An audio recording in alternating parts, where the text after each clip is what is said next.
ইতিহাসে দুটি শব্দ বহুল প্রচলিত, একটা হচ্ছে তাকফির আর একটা হচ্ছে ইখতিলাফ, আর একটা হচ্ছে ইফতিরাক আর একটা হচ্ছে ইখতিলাফ।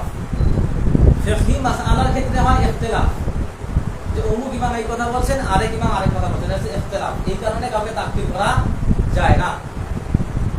ইফতিরাকের ক্ষেত্রে মানে আমাদের যে ফিরকা বলি না আমরা, যে উম্মতে মুহাম্মদ ৭৩ দলে ভাগ হবে, এইটা হচ্ছে ফিরকা। এই ফিরকাগুলো ভাগ হচ্ছে কিসের ক্ষেত্রে? ইখতিলাফ হচ্ছে মাসআলার ক্ষেত্রে, আর ফিরকাগুলো ভাগ হচ্ছে আকীদার ক্ষেত্রে। আকীদার ক্ষেত্রে তাকফিরের মাসআলা আসবে, আর ইখতিলাফের ক্ষেত্রে মতানৈক্যের ক্ষেত্রে মানে মাসআলার মতানৈক্যের ক্ষেত্রে ইখতিলাফ।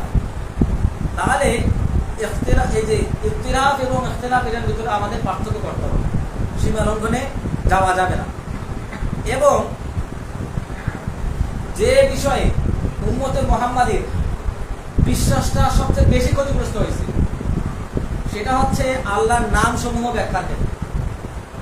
আল্লাহর নাম সমূহ ব্যাখ্যার ক্ষেত্রে একদল মুতাজিলা হয়ে গেছে, একদল দাহরিয়া হয়ে গেছে, একদল শিয়া হয়ে গেছে, একদল রাফিজি হয়ে গেছে, একদল আশারি হয়ে গেছে, একদল মাতুরিদি হয়ে গেছে।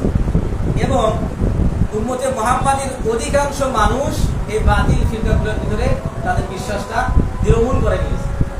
এই জন্যই আমাদের এই বিষয়ে অত্যন্ত সতর্কতা জরুরি।